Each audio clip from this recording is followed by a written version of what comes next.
அனைவருக்கும் வணக்கம். மதாபிதா குரு தெய்வ ஆசைகளுடன் எம்பெருமான் ஸ்ரீ உச்சிஷ்ட மகா கணபதி அனைவருக்கும் நீண்ட ஆயுளையும் நிறைந்த செல்வத்தையும் உயர்ந்த புகழையும் மெய்ஞானத்தையும் பேரறிவையும் பிரபஞ்ச ஞானத்தையும் பெருமுடன் வழங்கட்டும். அனைவருக்கும் எனது மானசீகமான வாழ்த்துக்கள், மானசீகமான ஆசைகள். அனைவரையும் ஜி கஸ்டோ அன்புடன் வரவேற்கிறது.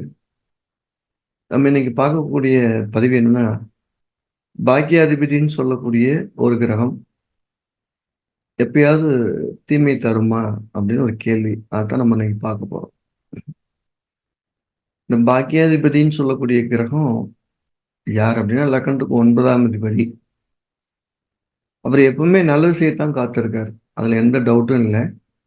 அதனால அவருடைய பேரே பாக்கியத்தின் அதிபதி அப்படின்னு சொல்றோம். ஆனா அந்த இடத்துல அவர் சில நேரங்கள் எப்பயாவது தீமை தர்றாரு. எப்ப தர்றாரு அப்படின்னா, அவருடைய அதிகாரம் அப்படின்னு ஒண்ணு இருக்கும். அதை யார் பங்கிடுவாங்கன்னா, 9ஆம் இடத்துல வேற ஒரு பாவ கிரகம் இருக்குன்னு வச்சுக்கோம். ஒரு தீய கிரகம் இருக்குன்னு வச்சுக்கோம். தீய கிரகம்னா ஒரு அஷ்டமாதிபதியோ ராகுவோ கேதுவோ அப்படி இருக்குன்னு வச்சுக்கிறோம். இருக்கும்போது என்ன ஆகும்னா, அந்த பாக்கியாதிபதியுடைய அதிகாரத்துல இவங்க தலையிட்டு தீமை செய்வதற்கு முன்னிலைப்படுத்துகிறார்கள் அப்படிங்கிறது விஷயம் ஒண்ணு. மறுபடியும் ரிமைண்ட் சொல்லுவோம்.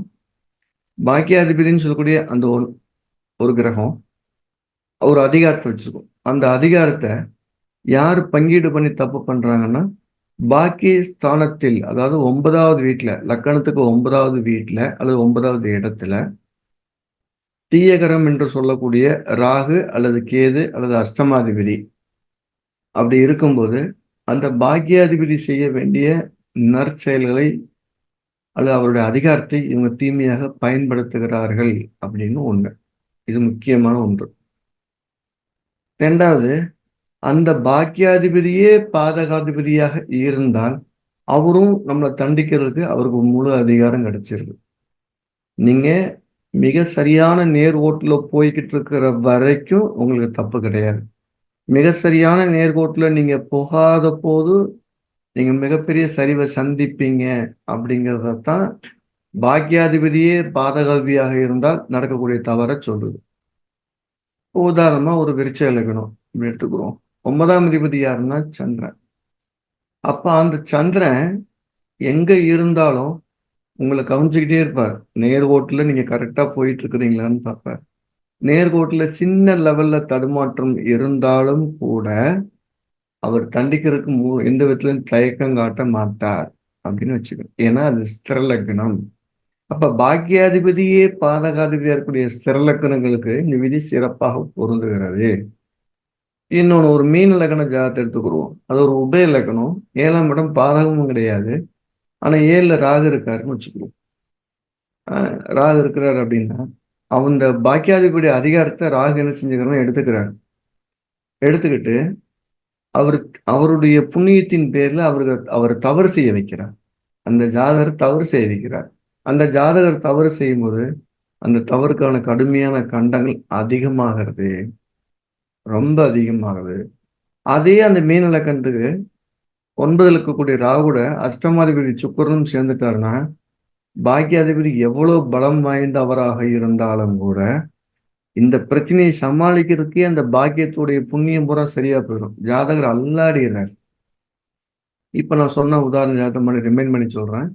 ஒரு மீன லக்னம் 9ல சுக்கிரன் ராகு இருக்கிறார். அப்ப இந்த சுக்கிரன் ராகும் பாக்கியஸ்தானத்துல இருந்தாலும் கூட அவங்க புண்ணியத்தை செய்வதற்கு பதிலாக பல பிரச்சனைகள் ஜாதகத்துக்கு கொடுத்துக்கிட்டே இருக்காங்க. கடன், நோய், வழக்கு பிரச்சனைகள் கொடுத்துட்டே இருக்காங்க. அதை சரி செய்யறதுக்கு மட்டுமே அந்த பாக்கியாதிபதி செவ்வாய்க்கு கால நேரம் சரியா இருக்கு. அப்ப அவர் ஜாதகரை வந்து அல்லாட விடுது. இப்ப நான் சொன்ன அந்த உதாரண ஜாதகத்துல இவருக்கு ஒரு பெருங்கடன் ஏற்படுது ஒரு பேராசையினால. அதுக்காக 9ஆம் அதிபதியுடைய காரகமான அந்த 9ஆம் அதிபதி செவ்வாயுடைய காரகத்துவமான இடங்களை பூரா வித்து அந்த கடனை கட்டுறாரு. அப்ப அந்த பாக்கியாதிபதினு சொல்லக்கூடிய தந்தையுடைய சொத்துக்கள், புண்ணியங்கள் எல்லாமே இவருடைய பிரச்சனை தீர்க்கறதுக்கு மட்டும் தான் பயன்பட்டுக்கிட்டே இருந்திருக்குங்க. இவருக்கு தனிப்பட்டு எதுவும் செய்யல. அப்ப இவருக்கு எப்ப பாக்கியத்தை வலுவா செய்வார் அப்படின்னு எடுத்து பார்த்தோம்னா, மீனலக்கணத்துக்கு 9ல எந்த தீய கிரகம் இல்லாத போது, நல்லா கவனிக்கணும், எந்த தீய கிரகமும் இல்லாத போது அந்த 9ஆம் அதிபதி ஏதேனும் ஒரு ரூபத்துல லக்கணத்தை பார்த்திருந்த பட்சத்துல அதீத நன்மை செய்கிறார். அப்ப அவரு பாதகாதிபதி இருக்கக்கூடாதுங்கிறது முக்கியமான ரூலு. 2வது ரூலு பாதகஸ்தானத்துல தீய கிரகங்களான ராகு, கேது, அஷ்டமாதிபதி இருக்கக்கூடாதுங்கிறது 2வது ரூல். இந்த 2ம் இருந்ததுன்னா, அவங்க நன்மைக்கு பதிலா தீமை அதிகம் செய்ய காத்திருக்கிறார்கள் அப்படின்னு சொல்லலாம். இன்னொரு உதாரணம், ஒரு மீன லக்ன ஜாதகம். 9ல எந்த கிரகமே கிடையாது. அந்த வீட்டு அதிபதி செவ்வாய் 10ல திக்பலம் பெறுகிறார். ஒரு பெரிய குடும்பத்துல ஒரு 5, 6 பசங்க கூட சேர்ந்திருந்த ஒரு குடும்பத்துல கடைசியா பிறந்த பையனுடைய ஜாதகம். இவரு அந்த குடும்பத்துல மத்த எல்லாரும் அடைஞ்ச வளர்ச்சியை விட அதீத வளர்ச்சியும் அற்புதமான ஒரு உயர்ந்த பொருளாதார நிலையை அடைஞ்சார். செவ்வாய் திக்பலம் அப்படிங்கிறத தாண்டி இந்த பாக்யாதிபதி பலம் பெற்ற லக்கணத்தை பார்த்தார் அப்படிங்கிறது தான் அதோடைய சிறப்பு. இன்னொன்னு, அந்த மீன லக்கணத்துக்கு அவங்க 9ல எந்த தீய கிரகமும் இல்ல. அந்த வீட்டதிபதி முழு பாக்கியாதிபதியா திக்பலம் பெற்ற லக்கணத்தை பார்த்தார். அப்ப திக்பலம் பெற்றது ஒரு பெருமை, லக்கணத்தை பார்த்தது ஒரு பெருமை. அப்ப நம்ம எத்தனை முறை பார்த்தாலும் அந்த 9ல தீய கிரகம் இல்லாமையும் பாதக ஸ்தானமா இல்லாத போதும் தான் அவர் முழு பலன் அளிக்கிறாரு. அவரே லக்கணத்தோட சேர்க்கையோ லக்கணத்தை பார்த்துட்டாலோ லக்னாதிபதியோட சேர்ந்திருந்தாலோ பார்த்திருந்தாலோ அந்த பாக்கியாதிபதி தரக்கூடிய யோகம் மிக அற்புதமா இருக்கும். அதுல எந்த ஒரு மாற்று கருத்தும் கிடையாது. ஒரு சிம்ம லக்ன ஜாதகம் 9ல எந்த கிரகமே கிடையாது. எந்த கிரகமே கிடையாது. ஆனா அந்த 9ஆம் அதிபதின்னு சொல்லக்கூடிய செவ்வாய் கேதுவுடைய நட்சத்திரமான மூலத்துல கேதுவோட சேர்ந்து இருக்குது. அப்ப அந்த 9ஆம் பாக்கியம் செய்ய வேண்டிய அந்த செவ்வாய் பாக்கியத்தை செய்வதற்காக அவங்களுக்கு 3 பையன்களை கொடுக்குறாங்க.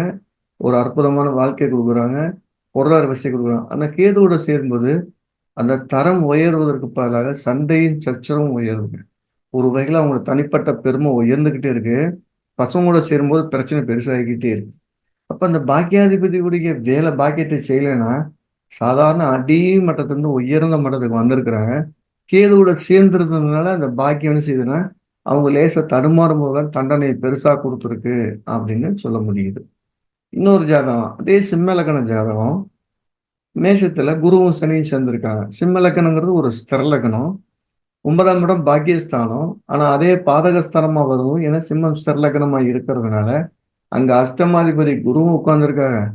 தீய கிரகமான சனி ஒரு பலவீனமா உட்கார்ந்துருக்காரு. இந்த சேர்க்கையினால அந்த ஜாதகர் கிடைச்ச எல்லா யோகத்தையுமே அனுபவிக்க முடியாம எந்த வேலைக்கும் போகாம தீய சகவாசத்தோட வாழ்ந்துட்டு இருக்காரு.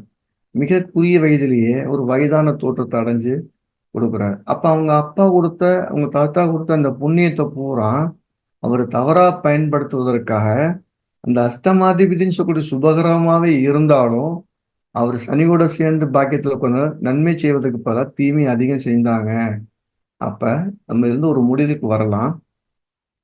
பாக்கியஸ்தானத்துல எந்த கிரகமும் இல்லாம இருக்கிறது நல்லது. அப்படியே ஒரு கிரகம் இருந்தா கூட அவர் லக்னத்துக்கு நல்ல ஆதிபத்தியம் பெற்ற கிரகமா இருக்கிறது நல்லது. 2வது பாயிண்ட், அந்த லக்கணத்துக்கு 9ஆம் இடம் பாதகமா இல்லாம இருக்கிறது 2வது பாயிண்ட். 3வது பாயிண்ட், லக்கணத்துக்கு 9 தீகரம் சொல்லக்கூடிய ராகு கேது அஷ்டமாதிபதி இல்லாம இருக்கிறது கூடுதல் பலம். இப்படி இருந்தா அந்த பாக்கியாதிபதி அதீதமான உன்னதமான பாக்கியத்தை, உயர்ந்த கல்வி, உயர்ந்த தரத்தை, பெரும் செல்வத்தை தருகிறார்கள் அப்படின்னு முடிச்சுக்கலாம். நம்ம ஜிகாஸ்ட்ரோல என்ன பண்ணிட்டு இருக்கோம் அப்படின்னா ஒரு ஒரு விதிய இப்படியெல்லாம் சொல்லலாம், இப்படிலாம் இருக்கலாம்னு உங்களுக்கு ஏதேனும் ஒரு வகையில் சொல்லி கொடுத்துக்கிட்டே வரும். அடிப்படை ஜோதிடம் தெரிஞ்சவங்களுக்கு இது ரொம்ப ஈஸியா புரியும். ஆனா ஜோதிடம் என்பது சிறந்த ஒரு வழிகாட்டி. அதுல எந்த மாற்று கருத்துமே கிடையாது. அந்த சிறந்த வழிகாட்டியை கொண்டு ஒருத்தர் வழிகாட்டுவதற்கு பதிலா நாமளே நம்ம வழிகாட்டி நம்மளுடைய புத்தியை பயன்படுத்தி தேர்ந்தெடுத்துக் கொள்ளலாம் அல்லது நகர்ந்து கொள்ளலாம்ங்கிற ஒரு பிரச்சனையை கடக்கலாம் என்பதற்காக அனைவருக்கும் ஜோதிடம் பயிற்சி வருவது முக்கியம் அப்படின்னு நான் நினைக்கிறேன். அதனால ஜோதிடம் படிக்கணும்னு நினைக்கிறவங்க கீழே நம்பர்ல தொடர்பு கொண்டு படிக்கலாம். உங்களுக்கு தலை சிறந்த ஜோதிட அறிவை கொடுப்பதில் ஜிகஸ்து ஒரு பெருமை கொள்கிறது. இந்த அடிப்படை எப்படி இருக்கும்னா ரொம்ப ஷார்ப்பா சிம்பிளா எந்த விதமான கணிதம் இல்லாம இதை சொன்னா இது போதும் அப்படிங்கிற மாதிரி ஒரு சிம்பிளா தான் இருக்கும். படிக்க விருப்பவங்க படிக்கலாம். இது வரப்போற ஜூன் மாசம் 30ஆம் தேதி ஞாயிற்றுக்கிழமை ஆன்லைன் வகுப்பா நடக்க காத்திருக்கிறது. அது இல்லாம ஜூன் 21ஆம் தேதி சந்திரனாடி அப்படின்னு சொல்லக்கூடிய என்னுடைய அற்புதமான ஒரு கண்டுபிடிப்பு. ஒரு எளிமையான முறையில பலன் சொல்றதுன்னா என்ன? எங்க ஆரம்பிக்கணும்? எங்க முடிக்கணும்? அப்படிங்கிற ஒரு வகுப்பு திருப்பூர்ல ஆன்லைன் வகுப்பா நடக்க காத்திருக்கிறோம்.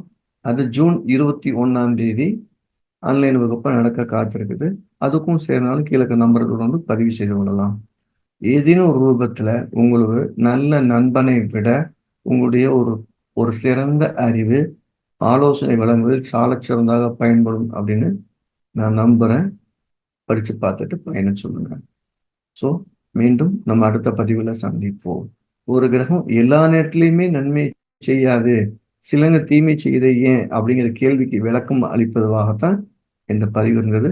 அனைவருக்கும் எல்லாம் வல்ல எம்பெருமான் ஸ்ரீ உச்சிஷ்ட மகாகணபதி நீண்ட ஆயுளையும், நிறைந்த செல்வத்தையும், உயர்ந்த புகழையும், மெய்ஞானத்தையும், பேரறிவையும், பிரபஞ்ச ஞானத்தையும் பெருமையுடன் வழங்கட்டும். அனைவருக்கும் எனது மானசீகமான வாழ்த்துக்கள், மானசீகமான ஆசிகள்.